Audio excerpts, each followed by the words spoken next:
Olá a todos, bem-vindos de volta ao meu canal para um novo mistério com Molly Westbrook. Se você é novo aqui e nunca me viu antes, então oi, sou Molly Westbrook. Posto vídeos de crimes reais como este toda semana. Se quiser continuar assistindo, por favor se inscreva. E, enquanto você está nisso, não se esqueça de ativar o pequeno sino de notificação para que o YouTube te avise sempre que eu postar um vídeo novo. Mas enfim, esta semana vamos falar sobre um caso de um serial killer da Flórida, um serial killer que foi responsável por pelo menos 10 assassinatos, mas pode ter cometido ainda mais do que isso.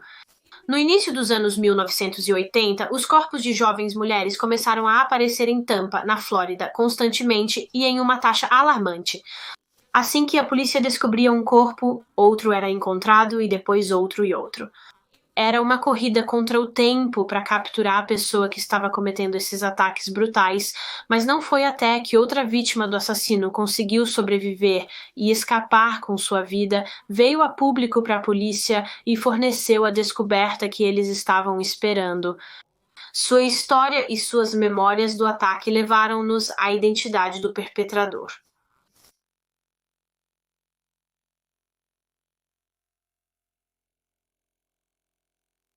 Então, para o caso de hoje, estamos voltando para o ano de 1984, em Tampa, que é uma cidade no estado ensolarado da Flórida, nos Estados Unidos da América. Era o dia 13 de maio de 1984, que na verdade era o Dia das Mães, quando dois jovens garotos estavam brincando juntos em um campo não muito longe de suas casas na área sudeste de Tampa. Eles estavam brincando com esses paraquedas que haviam feito usando corda e sacos plásticos e estavam se divertindo muito. Mas então, de repente, ambos os meninos notaram um cheiro muito forte e desagradável vindo de algum lugar no campo. Inicialmente, os meninos pensaram que talvez esse odor horrível fosse de uma vaca morta ou de outro animal morto ou algo assim. Então, eles começaram a olhar ao redor da área e a investigar, e logo depois descobriram a fonte desse cheiro terrível. No entanto, não era um animal morto, era na verdade o corpo morto de uma jovem mulher. Então, os meninos imediatamente entraram em contato com o departamento do xerife e os oficiais e detetives foram direto para o local e foi instantaneamente óbvio para os detetives, apenas olhando para o corpo, que essa não era uma morte natural. Esta mulher havia claramente sido assassinada e torturada. Ela foi encontrada deitada de bruços no chão. Ela estava nua e estava absolutamente coberta de hematomas. Ela também havia sido amarrada com corda. Ela tinha corda em volta das mãos, que haviam sido amarradas atrás das costas, e também tinha corda amarrada em volta do pescoço, que havia sido enrolada algumas vezes. E essa corda em volta do pescoço parecia que havia sido usada por quem quer que tenha feito isso para controlar a mulher, para puxá-la e impedi-la de escapar, quase como se ela fosse um cachorro, como se tivesse uma coleira de cachorro com uma guia. A vítima também havia sido posicionada pelo assassino, como eu disse, ela foi encontrada nua e as pernas dela haviam sido afastadas, muito afastadas, na verdade, tão afastadas que seus quadris haviam realmente se deslocado. A polícia encontrou possíveis evidências na cena do crime que acreditam estar relacionadas a este caso. Eles encontraram um pequeno pedaço de pano perto do corpo que havia sido amarrado em um nó e também descobriram marcas de pneus na terra.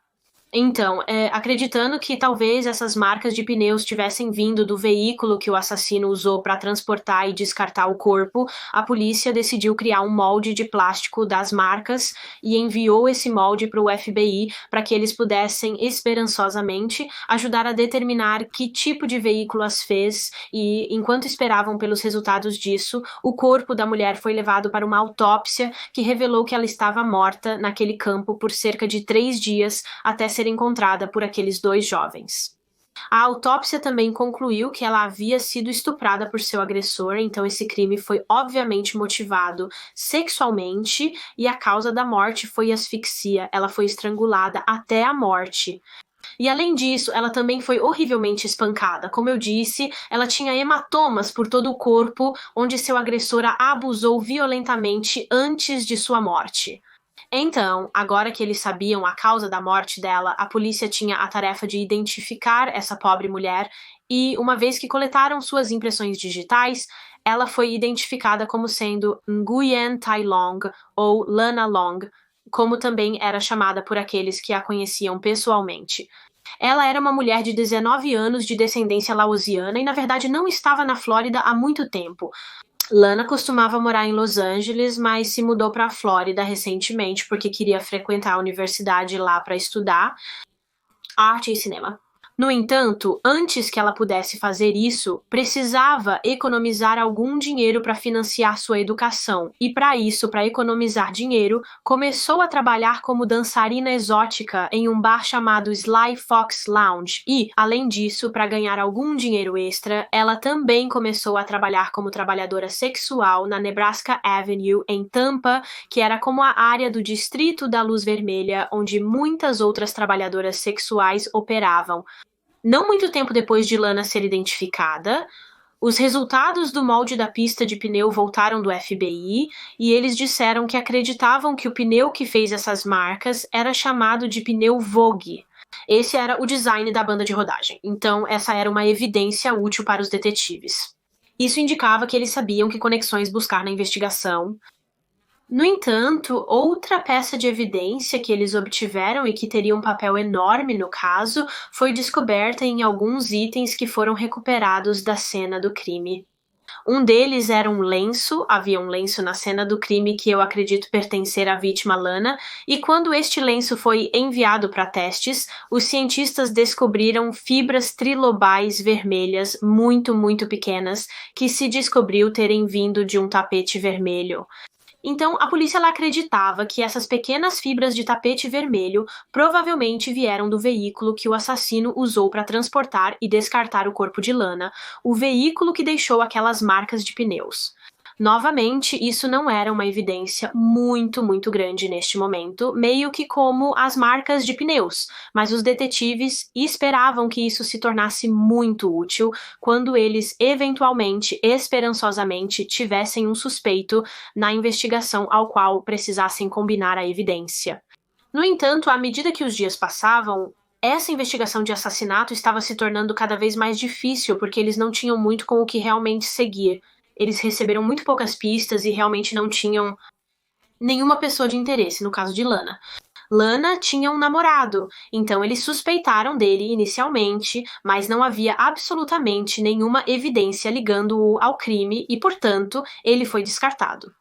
A polícia simplesmente não sabia quem era o assassino. Eles não conseguiam descobrir se era alguém que conhecia Lana e o assassinato era pessoal ou se ela foi morta por um completo estranho.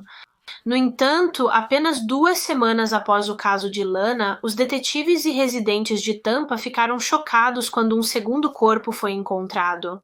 No dia 27 de maio de 1984, um homem descobriu o corpo morto de uma mulher jogado à beira de uma estrada de terra em outra área rural de Tampa, e este corpo foi localizado a cerca de 28 milhas de onde o corpo de Lana foi encontrado. Esta mulher também estava nua quando foi descoberta, embora suas roupas tenham sido encontradas espalhadas ao redor do corpo. Ela estava deitada de costas e não parecia que estava ali há muito tempo, e não estava morta há muito tempo porque seu corpo ainda não havia realmente começado o processo de decomposição e, segundo uma fonte, ela ainda estava levemente quente quando foi encontrada. E um dos detetives que estava na cena realmente disse que, embora ela estivesse morta, você literalmente ainda podia ver o terror e o medo em seu rosto como resultado do que ela havia suportado. Semelhante a Lana, essa mulher também estava amarrada com corda, suas mãos haviam sido amarradas atrás das costas e a corda também estava amarrada em volta do pescoço dela. Novamente, era como se tivesse sido usado para controlá-la e puxá-la como se ela fosse um animal. Durante a autópsia, descobriu-se que a vítima também havia sido estuprada. No entanto, a causa da morte dela foi um pouco diferente da de Lana. Então, essa mulher também havia sido estrangulada, mas além disso, ela tinha algumas facadas. O assassino realmente usou uma faca com uma lâmina de 3 polegadas para cortar a garganta dela. Após a descoberta do corpo dela, Todas as evidências que estavam na cena, por exemplo, as roupas da mulher foram coletadas e entregues aos cientistas, e em suas roupas, os cientistas encontraram algumas fibras minúsculas de carpete vermelho e vestígios dessas fibras de carpete também foram encontrados no corpo da vítima. Havia algumas perto do peito dela e também algumas emaranhadas em seu cabelo, e quando comparadas, descobriu-se que essas fibras de carpete vermelho eram exatamente iguais às fibras de carpete vermelho que foram coletadas do cachecol na cena do crime de Lana Long. As fibras não eram apenas parecidas ou similares, elas vieram do mesmo carpete. Então, após essa constatação, a polícia conseguiu ligar esses dois casos. E além disso, as marcas de pneus encontradas na segunda cena do crime também correspondiam às marcas de pneus encontradas na primeira. Então, quem quer que tenha matado Lana Long também deve ter matado essa segunda mulher, e os detetives imediatamente temeram que este fosse o início de um serial killer na Flórida, e eles estavam certos. Agora, mesmo que essa segunda vítima não estivesse decomposta quando foi encontrada, a polícia estava realmente lutando para descobrir quem ela era, e então eles criaram um esboço composto de seu rosto que foi então divulgado ao público e à mídia na esperança de que alguém pudesse reconhecê-la e se apresentar, e felizmente alguém o fez. Não tenho certeza exatamente de quem era, mas alguém entrou em contato com a polícia e disse que reconheceu o esboço como sendo de uma mulher chamada Michelle Denise Sims. Ela tinha 22 anos e, como Lana, não estava na Flórida há muito tempo antes de ser assassinada. Michelle era originalmente da Califórnia e chegou a Tampa, na Flórida, apenas alguns dias antes de sua morte. Mas as semelhanças não pararam por aí, porque Michelle também trabalhava como profissional do sexo. Então, 2 profissionais do sexo foram sequestradas e mortas com apenas 2 semanas de diferença uma da outra. Com a confirmação da conexão entre os 2 casos, a polícia decidiu recorrer novamente ao FBI para obter assistência. Solicitaram ao FBI para criar um perfil psicológico do agressor e, após analisar os casos, os perfis criminais do FBI disseram que acreditavam que o assassino era um homem branco, provavelmente na casa dos 20 anos. Eles teorizaram que ele provavelmente não foi para a faculdade ou universidade, ele provavelmente não tinha mais do que uma educação de ensino médio. Eles disseram que ele provavelmente, citando, não lida bem com relacionamentos e provavelmente não gosta muito de mulheres. Ele tinha algo contra mulheres, trabalhadoras do sexo em particular, porque ele claramente gostava de torturá-las e humilhá-las. Não era tanto a parte da morte real que motivava este assassino. O que o motivava era causar o máximo de dor possível a essas mulheres. Ele as agredia e espancava, amarrava e as arrastava usando uma corda enrolada em seus pescoços como se fossem animais. Também foi sugerido que talvez o veículo que ele usava para sequestrar as mulheres e transportar seus corpos fosse uma van, porque ele provavelmente precisaria do espaço. Então esse foi o perfil que o FBI criou, que tipo de homem eles acreditavam que estava cometendo esses crimes horríveis, mas infelizmente, apesar de terem esse perfil, a polícia ainda estava realmente lutando para identificar o perpetrador. E conforme as semanas passavam, os casos de Lana Long e Michelle Sims começaram a esfriar. E não demorou muito para que outro corpo fosse encontrado. Pouco menos de um mês após o assassinato de Michelle, uma terceira vítima foi descoberta. Foi no dia 24 de junho, quando alguém que trabalhava na área local encontrou o corpo de uma mulher em um pomar de laranjas e eles contataram a polícia. No entanto, quando a polícia chegou ao local, notaram que havia algumas diferenças entre essa vítima e como ela foi deixada e as 2 primeiras vítimas. Embora essa mulher tenha sido estuprada, ela foi encontrada totalmente vestida e não estava amarrada com corda, nem tinha corda em volta do pescoço como um laço, como as 2 primeiras vítimas, embora tenha sido estrangulada até a morte. Então, quando a polícia encontrou este corpo, eles não podiam ter certeza de que esta era outra vítima do criminoso que matou Lana e Michelle. Talvez essa mulher tenha sido morta por outra pessoa.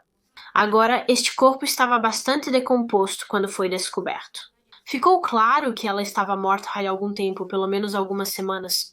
Então, a polícia estava preocupada que identificá-la seria difícil, mas eventualmente eles descobriram que essa era Elizabeth Loudenbeck e ela tinha 22 anos de idade. E outra diferença entre Elizabeth e as outras duas vítimas era que ela não trabalhava como profissional do sexo. Ela trabalhava em uma fábrica. No entanto, ela costumava ir à Nebraska Avenue, a área de zona vermelha de Tampa, com bastante frequência, porque gostava de ir aos bares lá. Então, se ela foi morta pelo mesmo homem, então provavelmente foi de lá que ele a sequestrou, assim como Lana e Michelle. No início, o namorado de Elizabeth era um suspeito na investigação de seu assassinato. Então ele foi levado para a delegacia e foi entrevistado e também foi solicitado a realizar um teste de polígrafo, ou seja, um teste de detector de mentiras, ao qual ele concordou. Ele estava feliz em fazer isso. No entanto, ele falhou neste teste e, aos olhos da polícia, ele era como o principal suspeito.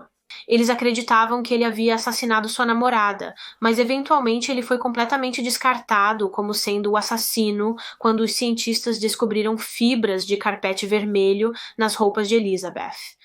E essas fibras de carpete vermelho eram idênticas às encontradas nas primeiras duas vítimas.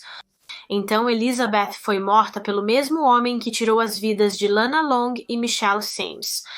A polícia realmente tinha um assassino em série em suas mãos e sabia que não demoraria muito para ele atacar novamente. No dia 7 de outubro de 1984, o corpo de uma quarta jovem foi encontrado, simplesmente descartado na estrada de entrada de um rancho, perto da linha do condado de Pasco-Hillsborough, na Flórida. Esta vítima era uma jovem garota afro-americana e ela estava nua quando foi encontrada.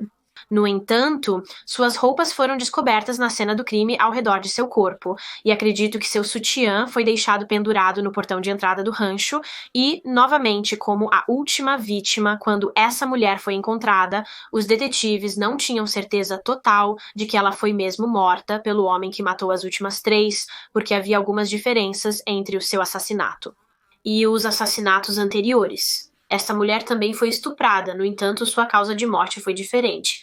Ela foi baleada em vez de estrangulada, foi baleada no pescoço com uma arma, e acredito que ela não havia sido amarrada. Concorda com as duas primeiras vítimas. Depois que as impressões digitais desta mulher foram coletadas, ela foi identificada como Chanel Williams, de 18 anos. Ela era uma trabalhadora sexual que havia sido libertada da prisão pouco tempo antes de seu assassinato e havia sido enviada para a prisão por seu trabalho sexual. Ela foi presa por ser uma trabalhadora sexual.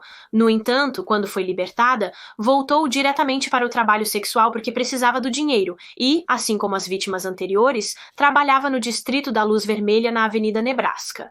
Chanel foi vista viva pela última vez cerca de 6 dias antes de seu corpo ser encontrado, e o lugar onde foi vista pela última vez foi na Avenida Nebraska. Ela foi vista lá uma noite por uma amiga dela, outra trabalhadora sexual, e logo depois disso ela desapareceu completamente. E você certamente sabe o que vem em seguida. Embora a polícia inicialmente pensasse que o assassinato de Chanel talvez não estivesse conectado aos outros três e que ela foi morta por outra pessoa, os cientistas logo puderam provar que não era esse o caso, porque descobriram as mesmas fibras de carpete vermelho em suas roupas. E junto a isso, eles também encontraram um pelo pubiano marrom em suas roupas que, quando testado, descobriu-se que veio de um homem caucasiano.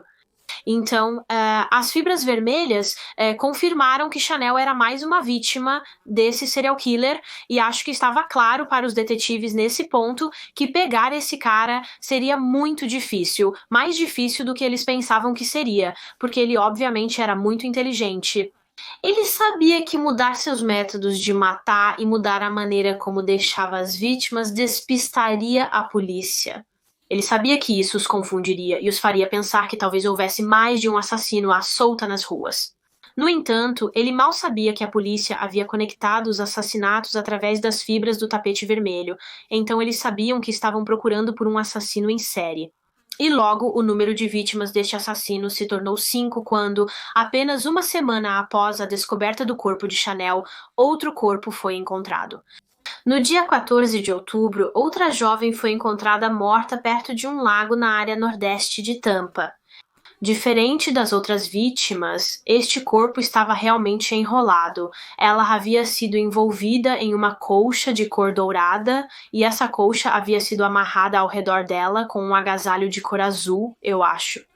Na verdade, não tenho certeza se esta vítima estava nua dentro da colcha, mas ela havia sido estuprada por seu agressor e suas mãos e pés haviam sido amarrados juntos com uma corda para que ela não pudesse se mover e sua causa da morte foi por estrangulamento. No entanto, além disso, ela também havia sido atingida na cabeça com muita força. Após coletar suas impressões digitais, a polícia conseguiu confirmar que esta era uma mulher chamada Karen Disfriend. Ela tinha 28 anos e era originalmente de São Petersburgo. E de acordo com as fontes, Karen tinha uma boa vida. Ela vinha de uma boa família rica e era muito inteligente. Mas em sua adolescência, ela desenvolveu um vício em drogas e recorreu ao trabalho sexual para financiar isso. E claro que os detetives logo conseguiram ligar o assassinato dela aos outros 4, porque fibras de carpete vermelho foram coletadas de seu corpo. Na verdade, um dos detetives disse que quando foram à cena, ele podia realmente ver as fibras vermelhas nela. Com as outras vítimas, os cientistas encontraram e pegaram as fibras, mas desta vez, como eu disse, o detetive podia literalmente ver as fibras vermelhas no corpo de Karen. Suponho que foi mais fácil, porque eles sabiam exatamente o que estavam procurando neste ponto. No final de outubro de 1984, cerca de 15 dias após o assassinato de Karen, mais uma vítima foi encontrada quando um empreiteiro estava cavando uma vala e ele descobriu um corpo humano e imediatamente contatou a polícia. E este corpo estava muito decomposto quando foi encontrado. Estava claro que ele estava lá há bastante tempo, cerca de 1 mês, de acordo com o médico legista. Por 4 semanas, este corpo esteve ao ar livre, exposto aos elementos e animais, e estava se decompondo rapidamente. Então, os detetives sabiam que essa vítima provavelmente seria a mais difícil de identificar até agora. E eu não tenho certeza se eles foram capazes de determinar a causa da morte dela por causa de quão mal decompostos estavam seus restos. Não sei se o médico legista conseguiu perceber durante a autópsia, mas ela foi encontrada nua, o que obviamente sugere um motivo sexual para o crime e, portanto, a polícia tinha certeza de que esta era outra vítima do serial killer de Tampa, mas eles ainda não estavam mais perto de encontrá-lo, não mais perto de verdade, o que era muito preocupante, pois esta última vítima era a número 6. 6 mulheres já haviam sido assassinadas por este homem e a polícia ainda não tinha ideia de quem ele era e, claro, não demorou muito para que ele atacasse outra mulher. No entanto, desta vez, foi diferente porque esta vítima conseguiu escapar com vida. Era de madrugada, no dia 3 de novembro de 1984, apenas alguns dias depois que o 6º corpo foi encontrado, quando uma garota de 17 anos chamada Lisa McVeigh estava voltando para casa do trabalho de bicicleta. Veja, Lisa trabalhava em uma loja de donuts Krispy Kreme no norte de Tampa e ela, obviamente, estava trabalhando em um turno tarde naquele dia e quando ela terminou seu turno, às 2 da manhã, ela pegou sua bicicleta e começou a pedalar para casa. No entanto, durante a viagem, um homem se aproximou de Lisa e ele a agarrou. Ele a puxou de sua bicicleta e apontou uma arma para sua cabeça e Lisa estava implorando por sua vida neste momento. Ela disse, por favor, o que quer que você faça, não me mate. Mas o homem apenas mandou ela se calar e manter os olhos fechados e a arrastou para o seu carro e a empurrou para dentro do veículo. Uma vez que ela estava dentro, ele usou uma corda para amarrar as mãos e os pés dela juntos. E então, ele cobriu os olhos dela com uma venda. Ele então disse a Lisa que se ela fizesse o que ele disse e, citando, mostrasse a ele um bom momento esta noite, ele não a mataria. Ele então agrediu sexualmente Lisa no carro, forçando-a a fazer sexo oral nele, e após isso o homem entrou no banco do motorista e começou a dirigir pela rodovia.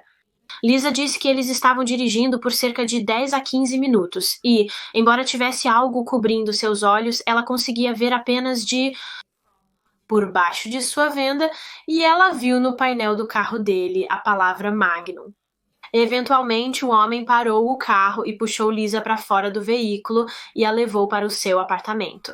Quando chegaram ao seu apartamento, o homem tirou a venda de Lisa e ordenou que ela tirasse todas as suas roupas enquanto ele apontava a arma diretamente para ela e, curiosamente, ele então levou Lisa para o chuveiro e a obrigou a tomar um banho bem na frente dele.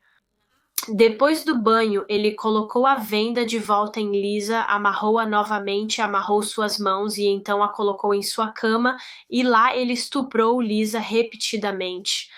Ele a estuprou por horas e horas naquela noite e Lisa diz que, na verdade, perdeu a conta de quantas vezes ele a estuprou.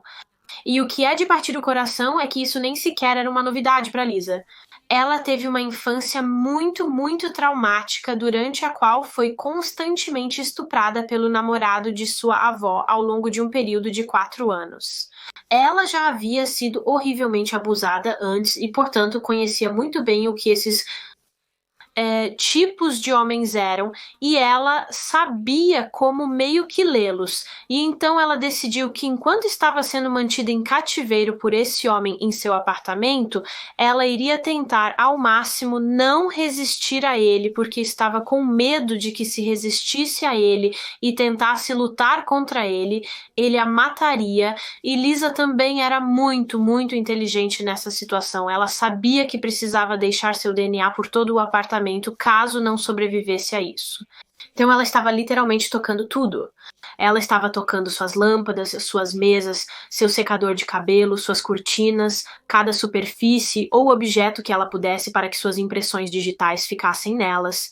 E ela também tirou hachos de uma presilha de cabelo do cabelo dela e a deixou cair debaixo da cama dele. Ela sabia que havia uma chance muito alta de que ela não sairia viva, que seria assassinada e, se isso fosse acontecer, ela queria ajudar a polícia a capturar seu assassino o máximo que pudesse.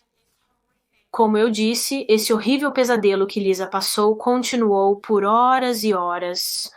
O homem a estuprou constantemente, mas também apenas a agrediu e bateu nela. Lisa disse que o humor dele mudava bastante. Às vezes ele era um pouco mais gentil com Lisa e, de repente, ele mudava e ficava muito, muito bravo. E em um determinado momento, Lisa realmente perguntou a ele por que ele estava fazendo isso com ela, e ele disse que tinha passado por um término de relacionamento ruim e que estava cansado de ser machucado por mulheres, então ele queria se vingar delas. Mais de 24 horas depois que Lisa foi sequestrada, acho que seu agressor ordenou que ela tomasse outro banho. Ele então deu a ela algumas roupas para vestir e fez um sanduíche para ela, e depois disso ele disse que a levaria para casa, que a deixaria ir. Então ele colocou a venda de volta nos olhos de Lisa, levou-a até seu carro e começaram a se afastar de seu apartamento. Era a madrugada do dia 4 de novembro, por volta das 3 da manhã. Em um determinado momento da viagem, o homem parou o carro e disse a Lisa que precisava parar 1 minuto para sacar dinheiro em um caixa eletrônico, pois precisava abastecer o carro. E novamente, mesmo que os olhos de Lisa estivessem principalmente cobertos, ela ainda podia ver um pouco por baixo da venda. Então, enquanto ele ia buscar dinheiro, ela estava apenas olhando ao redor, tentando memorizar o máximo que podia. Ela estava tentando memorizar placas de trânsito e o interior do carro dele. Ela notou a cor do veículo que ele estava dirigindo, que era vermelho, e mais uma vez ela viu a palavra Magnum no painel dele. De qualquer forma, o homem eventualmente voltou para o carro depois de pegar seu dinheiro e continuou dirigindo em direção ao bairro de Lisa. Quando ele chegou lá, ele parou o carro novamente, puxou Lisa para fora e realmente a abraçou e pediu desculpas. Ele disse que estava arrependido de ter que fazer isso com ela e então ele voltou para seu veículo e se afastou. Assim que ele partiu, Lisa tirou a venda do rosto e foi para casa e depois foi à delegacia e contou a eles o que tinha acontecido com ela e contou tudo o que conseguia se lembrar, cada detalhe que tinha memorizado, como era o apartamento dele, o que ela viu dele de qualquer maneira quando não estava vendada. Ela contou a eles sobre como ele havia parado em um caixa eletrônico no caminho de casa por volta das 3 da manhã e deu a eles uma descrição de como ele parecia. Ela disse que ele era um homem branco, provavelmente em seus 30 e poucos anos. Ele tinha um porte físico médio, era uma pessoa muito bem arrumada, então tinha uma aparência bastante cuidada.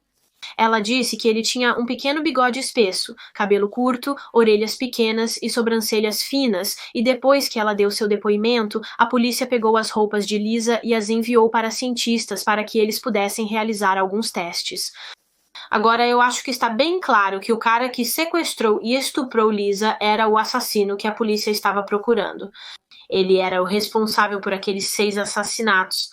No entanto, na época em que Lisa relatou o que aconteceu com ela, a polícia, na verdade, não fez essa conexão.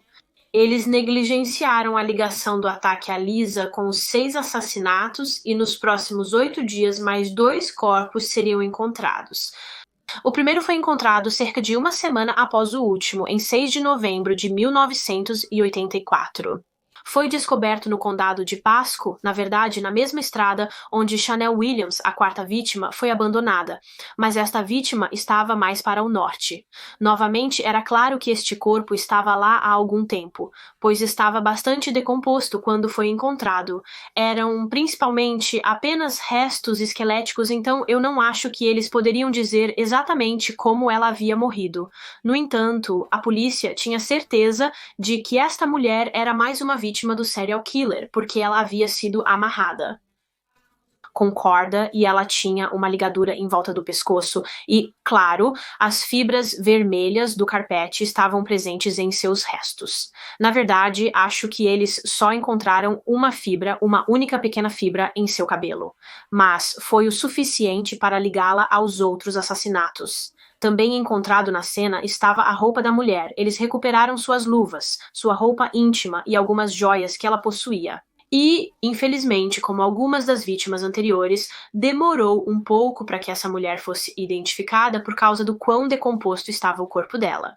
Mas, eventualmente, ela teve seu nome de volta. Esta era Virginia Johnson, de 18 anos. Virginia também era chamada de Jeannie por seus amigos e família, e ela morava tanto na Flórida quanto em Connecticut. Acho que ela viajava bastante entre os 2 lugares, o que é uma distância e tanto para percorrer, mas sim, ela meio que morava nos 2 lugares. Às vezes ela ficava na Flórida por um tempo e depois voltava para Connecticut, e em ambos os estados ela trabalhava como profissional do sexo e, obviamente, no momento de sua morte, ela estava na Flórida trabalhando como profissional do sexo. Aparentemente, ela desapareceu cerca de 3 semanas antes de seu corpo ser encontrado, quando saiu para comprar alguns cigarros e simplesmente nunca mais voltou. Ninguém a viu depois disso. E então, apenas 4 dias após o corpo de Virginia ser encontrado, no dia 12 de novembro, uma 8ª vítima foi descoberta. Desta vez, o assassino havia deixado o corpo em uma área chamada North Orient Road, em Tampa. Ela estava deitada de bruços no chão e ela estava nua, exceto por estar usando algumas meias até o joelho, e o resto de suas roupas, que eram calças jeans azuis e uma blusa, foram encontradas perto de seu corpo, e nas calças jeans, a polícia encontrou fibras de carpete vermelho. Seu rosto estava completamente coberto de sangue, pois ela havia sido horrivelmente espancada, e ela também tinha marcas de estrangulamento nos pulsos e no pescoço. No entanto, na verdade, não havia nenhuma corda em seu corpo quando ela foi encontrada. Então, o assassino, obviamente, a removeu antes de deixá-la lá. Não demorou muito para a vítima ser identificada desta vez, porque sua carteira de motorista estava no bolso de suas calças jeans azuis. A vítima número 8 era a estudante Kim Swan, de 21 anos, que além de seus estudos também trabalhava como dançarina exótica, e a última vez que Kim foi vista viva foi apenas no dia anterior ao da descoberta de seu corpo, quando ela estava saindo de uma loja perto da casa de seus pais. Perto de onde o corpo de Kim foi despejado, perto da cena do crime, a polícia realmente encontrou algumas impressões de pneus na grama, e essas impressões de pneus combinavam com o molde das marcas de pneus que foi tirado da primeira cena do assassinato. Então, junto com as fibras vermelhas, essa era outra peça de evidência ligando o assassinato de Kim aos outros casos. E não demorou muito após o assassinato de Kim para que a polícia finalmente conectasse esses ataques, esses 8 assassinatos, ao sequestro, estupro e tortura de Lisa McVeigh, de 17 anos. Basicamente, como eu disse anteriormente, depois que Lisa foi libertada por seu agressor, ela foi direto para a polícia e contou a eles o que havia acontecido com ela. E como parte de sua investigação sobre o sequestro dela, eles enviaram as roupas dela para cientistas do FBI em Washington. Eles tinham esperança de que poderiam encontrar evidências em suas roupas que pudessem identificar seu estuprador. E eles realmente encontraram algo. E esse algo não os levou diretamente ao homem, mas os levou ao assassino em série não identificado da Flórida, porque nas roupas de Lisa eles encontraram fibras de carpete trilobal vermelhas, que eram exatamente iguais às fibras de carpete vermelhas que haviam sido encontradas em cada uma das 8 vítimas de assassinato. Então eles sabiam com certeza agora que Lisa foi sequestrada pela mesma pessoa que matou aquelas mulheres. Lisa McVeigh literalmente escapou de um assassino em série. Então, agora que a polícia investigando os assassinatos fez a ligação, eles passaram por todo o relato de Lisa daquela noite, repassando cada única coisa que ela conseguia se lembrar sobre o ataque. E graças a Lisa, eles agora sabiam muito mais sobre esse homem do que antes. Agora tinham uma descrição de como ele parecia e como ele era como pessoa. Eles sabiam que tipo de carro precisavam procurar, um vermelho com a palavra Magnum no painel. Lisa havia fornecido as pistas que a polícia estava esperando. Agora, eles tinham pistas que realmente podiam investigar e, esperançosamente, logo pegariam o sujeito por causa dela. Agora, se você se lembra, uma das coisas que Lisa contou à polícia sobre a noite em que seu agressor a deixou ir foi que, no caminho de volta para o bairro dela, enquanto estavam no carro dele e ele estava levando Lisa para casa, o homem realmente parou e ele parou para sacar dinheiro em um caixa eletrônico por volta das 3 da manhã. Naquela manhã. E então, com essa informação, a polícia decidiu ir a todos os bancos da área e perguntou se poderiam dar uma olhada em seus registros para ver se podiam rastrear os cartões que haviam sido usados nos caixas eletrônicos por volta daquele horário. Porque, obviamente, não são muitas pessoas que vão sacar dinheiro às 3 da manhã. O assassino agiu pela manhã. Espera-se que, através dos registros bancários, seja possível rastreá-lo. E enquanto esperavam pelos registros, a polícia também investigou um pouco mais sobre o carro vermelho que Lisa disse que o homem dirigia. E o que eles descobriram foi que os únicos carros que tinham a palavra Magnum nele ou neles eram um carro Dodge Magnum de 1978. Então agora a polícia sabia exatamente qual carro o assassino dirigia e eles estavam um passo mais perto de pegá-lo. Embora quando eles realmente investigaram quantas pessoas possuíam este carro no condado, descobriram que era um número bastante alto. Muitas pessoas tinham este veículo, acredito que cerca de 500 pessoas no total, então era claramente um veículo muito popular na época. Então, embora isso ainda fosse uma pista muito boa, isso sozinho não reduziu muito a lista de suspeitos porque muitas pessoas dirigiam este carro e o assassino poderia ter sido qualquer um deles. Mas o que reduziu a lista de suspeitos foram os resultados dos registros de caixas eletrônicos dos bancos da área. Quando eles olharam os registros de um dos caixas eletrônicos da área, descobriram que um homem chamado Robert Joe Long o usou por volta das 3 da manhã, o mesmo horário que Lisa disse que seu agressor parou para sacar dinheiro. E o que era muito interessante sobre Robert Joe Long é que ele também estava na lista de carros Dodge Magnum. Ele era uma das muitas pessoas que possuíam um carro Magnum. Então, como o nome de Robert Joe Long estava em ambas as listas, tanto a lista de carros Magnum quanto a lista de caixas eletrônicos, ele se tornou um grande suspeito neste caso.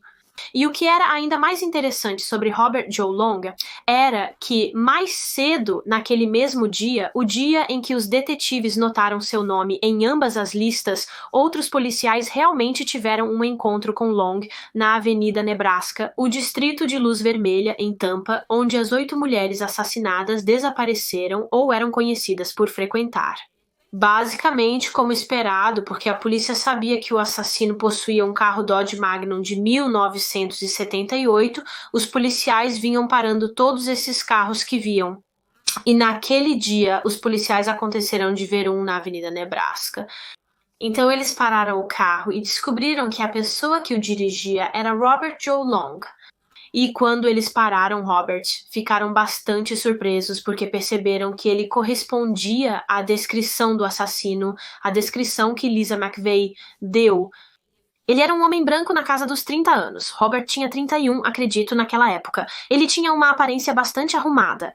Ele tinha um pequeno bigode, cabelo curto.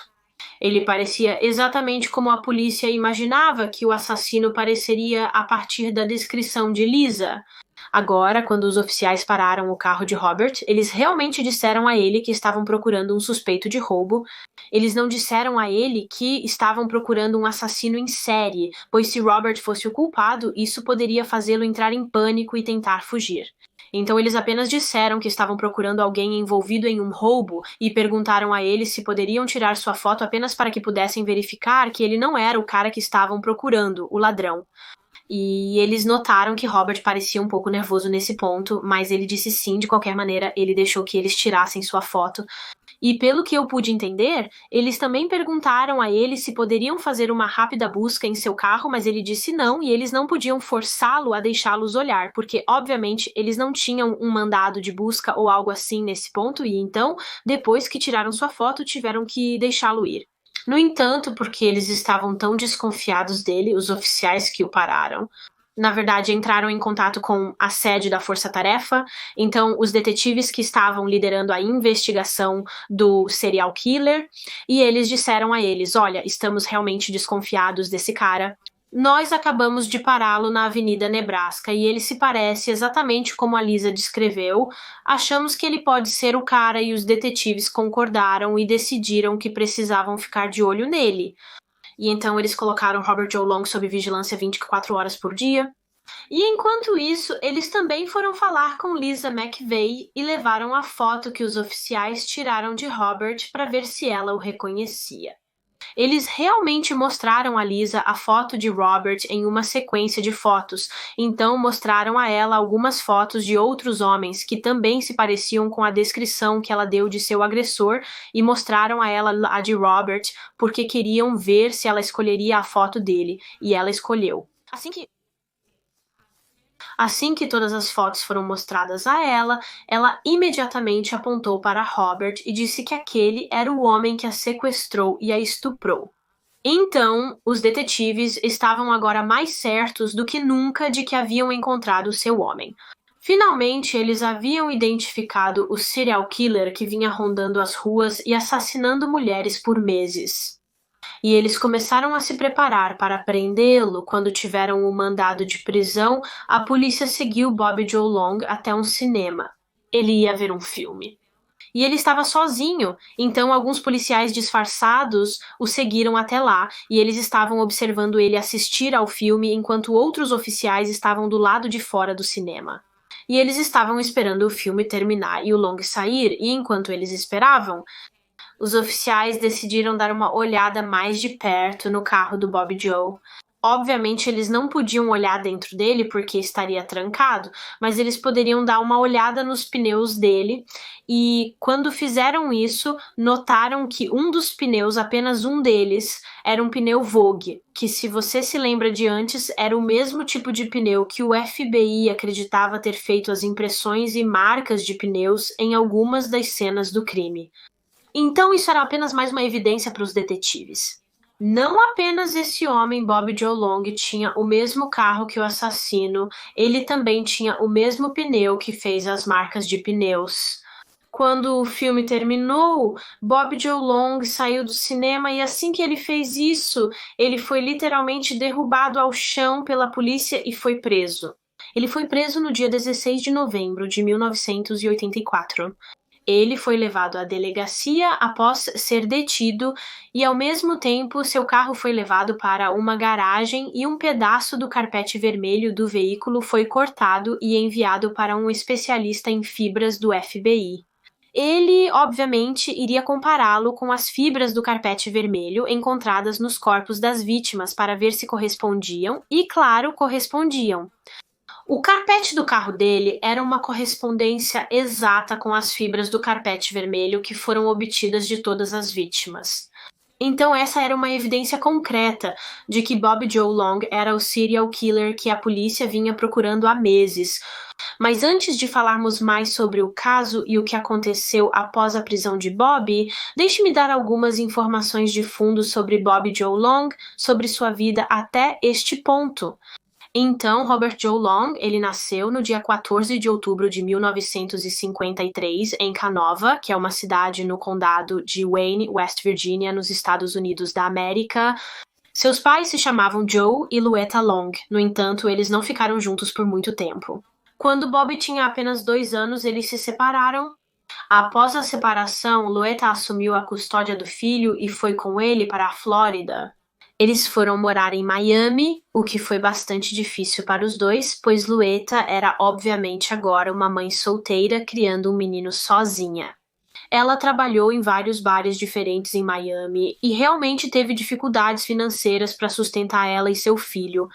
Mas você sabe que eles fizeram dar certo, eles conseguiram, e pelo que eu pude perceber, eles tinham um relacionamento bastante bom, Bob Joe e sua mãe, ou pelo menos tinham em seus anos mais jovens, não tanto à medida que ele começou a crescer.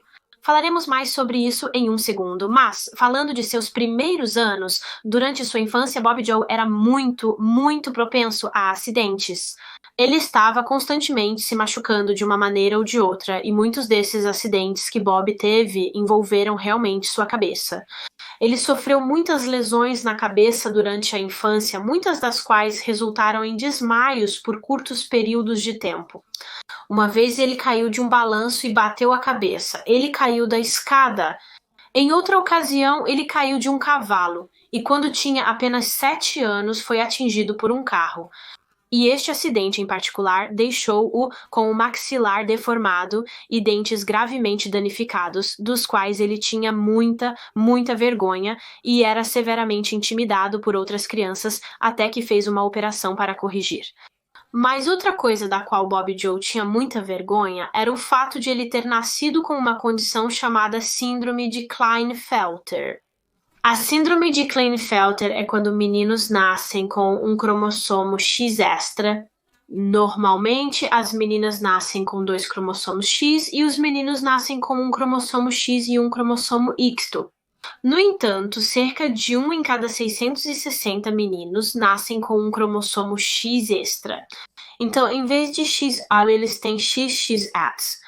E isso é o que é conhecido como síndrome de Klinefelter, cujos sintomas podem incluir meninos adolescentes com níveis mais altos do hormônio estrogênio. E níveis mais altos desse hormônio podem resultar em meninos adolescentes desenvolvendo seios maiores quando passam pela puberdade. E foi exatamente isso que aconteceu com Bob Joe. Ele começou a desenvolver seios e ficou muito, muito envergonhado com isso. E então, quando tinha 13 anos, ele realmente fez uma cirurgia para remover seus seios. No entanto, as cicatrizes que essa cirurgia deixou também o fizeram se sentir muito envergonhado e muito autoconsciente. E, além disso, além de passar por isso, quando Bob Joe começou a entrar na adolescência, seu relacionamento com sua mãe realmente começou a piorar. Como eu disse antes, eles realmente lutaram por dinheiro porque Louetta era uma mãe solteira e por isso eles tiveram que morar em um pequeno e minúsculo apartamento de 1 quarto na Flórida. E, como era apenas 1 quarto, Bob teve que compartilhar uma cama com sua mãe e teve que compartilhar uma cama com ela até a adolescência. Quando ele tinha cerca de 12 ou 13 anos, ainda dormia na mesma cama que sua mãe. E ele realmente começou a ressentir-se de sua mãe por volta dessa época, porque ela começou a levar para casa diversos homens que conhecia nos bares onde trabalhava. Ela os trazia para casa e acordava Bob Joe para fazê-lo ir dormir no sofá enquanto passava a noite com esses homens no quarto. E acredita-se que a raiva de Long pelas mulheres, seu ódio por elas e o desejo de machucá-las vieram disso, vieram de sua própria mãe. Ele realmente odiava o fato de sua mãe não ser como as outras mães. Ela não era uma típica dona de casa dos anos 1950 que ficava em casa o tempo todo cozinhando e limpando e obedecendo ao marido e cuidando das crianças. Ele sentia que ela não cuidava bem dele e começou a ver sua própria mãe como uma prostituta, essencialmente. Eu odeio usar essa terminologia, mas era assim que ele a via, porque ela trabalhava em um bar e dormia com alguns dos homens que conhecia lá, e ele realmente guardava rancor de sua mãe por isso, e acho que ele desprezava outras mulheres que ele sentia serem semelhantes à sua mãe, como trabalhadoras do sexo, e acredita-se que é por isso que ele as visava especificamente durante sua série de assassinatos, porque ele as odiava. Avançando para 1974, quando Bob Joe teria cerca de 21 anos de idade, ele realmente se casou. Ele se casou com uma garota chamada Cindy, e os dois, Bob Joe e Cindy, já se conheciam há vários anos até este ponto. Eles se conheceram quando ambos estavam no ensino médio e eram muito bons amigos. Eles adoravam passar tempo juntos. Eles iam pescar, iam ao cinema, faziam mergulho juntos. Eles se davam muito bem e eventualmente começaram a namorar. Quando Bob Joe deixou a escola, ele conseguiu um emprego como assistente elétrico, assistente de eletricista. No entanto, ele não ficou nesse emprego por muito tempo antes de se alistar no exército aos 19 anos. E então, como eu disse alguns anos depois, no dia 25 de janeiro de 1974, ele se casou com Cindy e eles eram realmente muito felizes juntos no início. Cindy até disse que estar casada com Bob parecia um conto de fadas, e ela acreditava que eles ficariam juntos para sempre, que iriam envelhecer juntos. No entanto, com o passar do tempo, esse casamento de conto de fadas se transformou em um pesadelo para Cindy, porque Bob Joe começou a se tornar muito abusivo. Ele se irritava rapidamente, tinha um temperamento muito explosivo e também era um homem muito ciumento. Na verdade, se Cindy apenas conversasse com outro homem, tivesse uma conversa com outro homem, Bob Joe perderia a cabeça e acusaria Cindy de ser infiel e de traí-lo, o que ela não fez. Ele era incrivelmente possessivo com a Cindy. Ele a via como sua propriedade e sentia que tinha o direito de mandar nela e controlá-la. É como falávamos antes. Ele acreditava que as mulheres deveriam seguir certas regras e eu acho que ele queria que Cindy fosse uma típica dona de casa dos anos 1950 que ele pudesse mandar. Como eu disse, ele era muito controlador com a Cindy, até o ponto de dizer o que ela podia e não podia comer. Ela não podia comer certos alimentos se ele não gostasse ou não apreciasse o cheiro deles. E esse comportamento controlador ficou tão ruim que Cindy disse que se sentia como uma marionete nas mãos do Bob Joe. Apenas alguns meses depois de o jovem casal se casar, em março de 1974, Bob Joe Long teve mais um acidente onde sofreu outra lesão na cabeça. Basicamente, ele se envolveu em um acidente de motocicleta. Aparentemente, ele estava andando de moto e foi atingido por outro veículo e bateu a cabeça. E após este acidente, Bob Joe Long mudou completamente. Agora ele se irritava mais rápido do que nunca. Antes do acidente, o abuso que Cindy sofria nas mãos de seu marido era acho que mais como abuso mental e emocional, porque ele era tão controlador. Mas após o acidente, ele começou a ficar muito, muito violento com ela e exigia sexo de Cindy constantemente. Nos anos que se seguiram, Cindy e Bob Joe tiveram 2 filhos juntos. Eles tiveram um filho e uma filha, e Cindy disse que, apesar de tudo, Bob Joe era na verdade um pai muito bom. Ele era um pai rigoroso, mas também muito carinhoso. Ele adorava passar tempo com seus filhos e nunca foi violento ou agressivo com eles. Apenas com sua esposa, Cindy. Ele a tratava terrivelmente e Bob Joe era incrivelmente manipulador com Cindy. Se ele a agredisse ou a espancasse, sempre conseguia convencê-la de que era culpa dela. Ela o provocava até ele perder a paciência, e se não o fizesse, ele não precisaria ser violento. Pouco depois do nascimento do segundo filho, Cindy notou que seu marido, Bob Joe, começou a sair muito tarde da noite, algo que ele nunca tinha realmente feito antes, mas agora estava fazendo constantemente. Quando Cindy perguntou por que ele estava fazendo isso, o que ele estava fazendo, para onde ele estava indo, ele apenas disse a ela que precisava se afastar dela e das crianças por um tempo. Ele precisava de espaço, mas, como você deve ter adivinhado, não era isso que ele realmente fazia. Na verdade, ele estava saindo e procurando mulheres que ele pudesse estuprar. Após seu acidente de moto, Bob pareceu desenvolver algumas fantasias sexuais muito sádicas e ele fantasiava sobre agredir mulheres e estuprar mulheres. E então ele saía tarde da noite e começava a tornar suas fantasias realidade.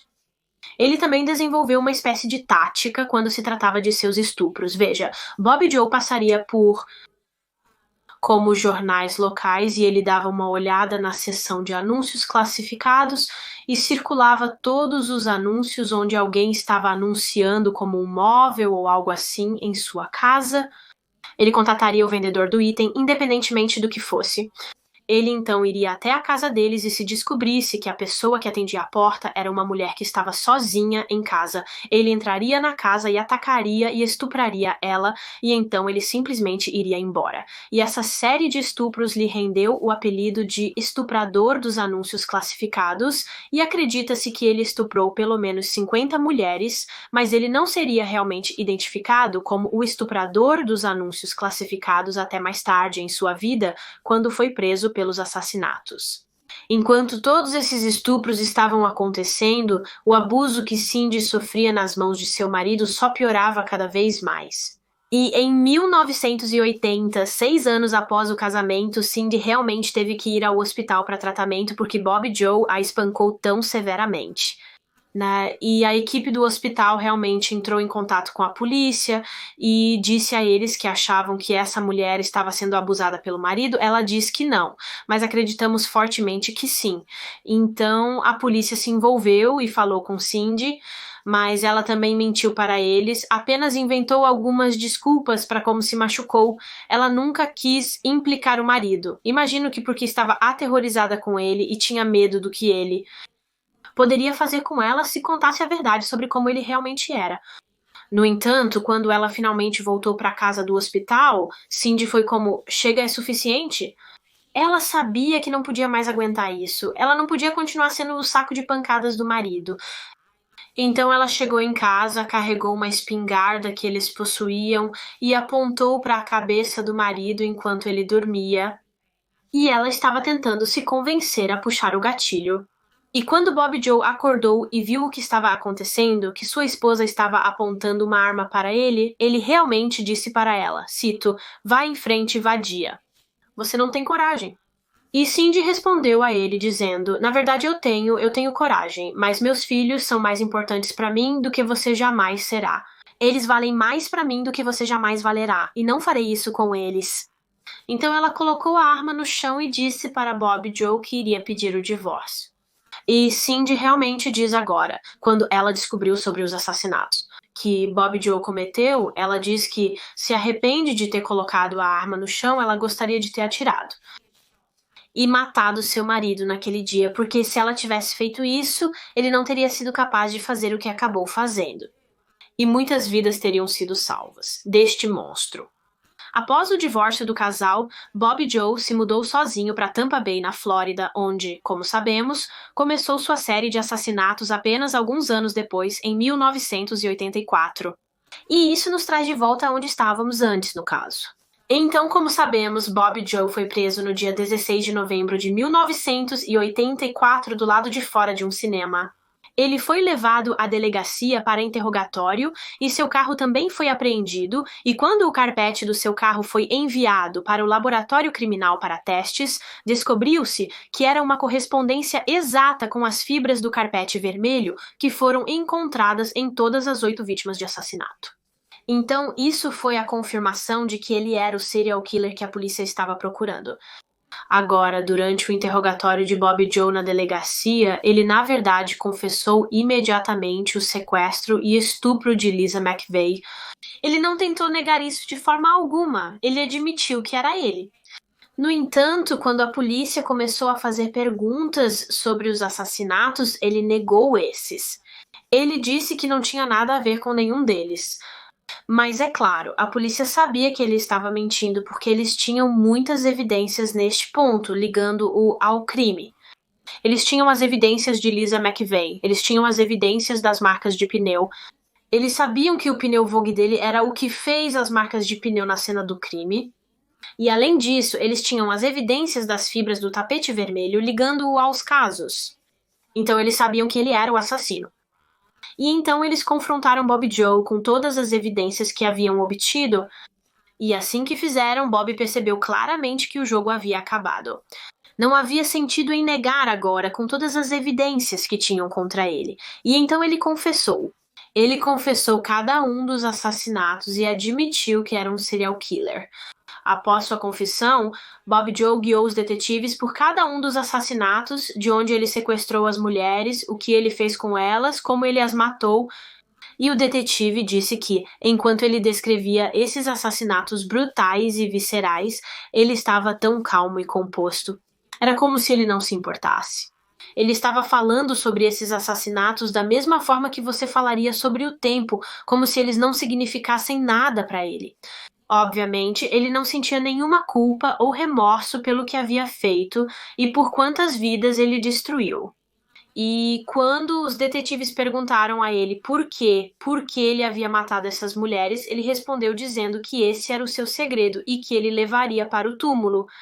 E foi perto do final de sua entrevista com os detetives que Bob Joe Long fez outra confissão chocante. Ele admitiu que cometeu outro assassinato, um assassinato que a polícia ainda não sabia. Até agora, Bob Joe foi associado a 8 assassinatos, mas ele disse que havia uma 9ª vítima e indicou onde eles poderiam encontrar o corpo. Então, a polícia foi ao local onde ele disse que deixou o corpo, acredito que era no condado de Hillsborough, e lá eles encontraram restos humanos e este corpo estava muito decomposto quando foi encontrado. Acredito que eram apenas restos esqueléticos e então eles tiveram que usar registros dentários para identificá-la e eventualmente ela foi identificada como Vicky Elliott. Ela tinha 21 anos e trabalhava como garçonete. Foi também por volta dessa época que Long ajudou a polícia a identificar a 6ª vítima de assassinato. Se você se lembra de antes, a polícia estava realmente lutando para identificá-la, porque seu corpo também estava muito decomposto. No entanto, eventualmente eles conseguiram devolver a essa Jane Doe seu nome. Ela era Kimberly Hobbs, de 22 anos, que assim como outras vítimas, trabalhava como profissional do sexo e foi vista pela última vez pelo namorado quando entrou em um carro uma noite que correspondia à descrição do veículo de Bob Joe Long. Então agora eram 9 mulheres, 9 assassinatos ligados a Long. No entanto, não parou por aí. Apenas 6 dias após sua prisão, outro conjunto de restos mortais foi encontrado quando um casal que estava passeando encontrou um crânio humano, alguns outros ossos, uma corda e também algumas roupas femininas. Então, novamente, muito decomposto ao ser descoberto. No entanto, descobriu-se eventualmente que esses restos mortais eram de uma jovem chamada Artisan Wick. Ela tinha apenas 18 anos quando foi morta e estava realmente noiva. No entanto, seu casamento nunca aconteceria porque um dia ela simplesmente desapareceu de repente de uma esquina no nordeste de Tampa. Assim que ela desapareceu, seus amigos e família relataram Artisan como desaparecida, no entanto, levariam meses até que descobrissem a terrível verdade sobre o que aconteceu com ela. Ela foi assassinada por Bob Joe Long e ele confessou isso quando foi confrontado com evidências de uma 10ª vítima. Ele também confessou esse assassinato. Bem, eu digo 10ª vítima, mas na verdade descobriu-se que Artisan foi de fato a primeira vítima de Long. Ela foi morta em março de 1984, então ela foi a primeira mulher a ser assassinada por Long, mas a última a ser encontrada. Seu corpo não foi encontrado até o final de 1984, cerca de 8 meses após sua morte. No ano seguinte aos assassinatos, em 1985, Long foi condenado por 9 assassinatos no total, além de várias outras acusações, incluindo sequestro, agressão sexual e o sequestro e agressão sexual de Lisa McVeigh, de 17 anos, a única que sobreviveu ao ataque durante sua série de assassinatos. Acredito que o único assassinato do qual ele não foi condenado foi o de Artisan Wick, a última vítima encontrada, e não tenho certeza do motivo. Há lá em algumas fontes que foi porque ele já havia sido acusado pelos 9 assassinatos antes do corpo de Artisan ser encontrado. Também li em uma fonte que, quando chegou ao processo judicial, suas confissões dos assassinatos foram descartadas, então não puderam ser usadas como evidência. Então, talvez a polícia simplesmente não tivesse provas suficientes para afirmar concretamente que ele também era responsável pelo assassinato de Artisan. Não sei exatamente o que ocorreu, mas devido às outras acusações, ele recebeu sentenças pesadas. Ele recebeu uma sentença de 5 anos, 4 sentenças de 99 anos, 28 sentenças de prisão perpétua e uma sentença de morte. Ele foi condenado à morte pelo que fez. Bob Joe tentou recorrer de suas sentenças várias vezes ao longo dos anos, acredito eu. Mas é claro que esses recursos não foram bem-sucedidos e ele ficou no corredor da morte por cerca de 34 anos até 2019. Então, apenas alguns anos atrás, quando um governador da Flórida assinou seu mandado de morte. E no dia 23 de maio de 2019, Robert Joe Long, de 65 anos, foi morto por injeção letal. Ele foi declarado morto às 6h55 da tarde. E isso é tudo para este caso. Essa é a história do serial killer Robert Joe Long. No total, ele teve 10 vítimas, 11 incluindo Lisa McVeigh, e, como eu disse anteriormente, acredita-se que ele cometeu pelo menos 50 estupros nos anos 1970 e início dos 1980. Embora muitas pessoas acreditem que ele teve muito mais vítimas do que isso, ele foi ligado a 10 assassinatos, mas acredita-se fortemente que ele matou ainda mais mulheres ou ele nunca foi conectado aos seus casos ou seus corpos nunca foram encontrados até hoje. Mas o que vocês acham? Ele teve mais vítimas ou foram apenas essas 10? Eu definitivamente acho que ele matou mais do que isso e ele era claramente um assassino que teria continuado matando pessoas se nunca tivesse sido pego. É isso para este caso. Como sempre, deixem-me saber seus pensamentos e opiniões nos comentários.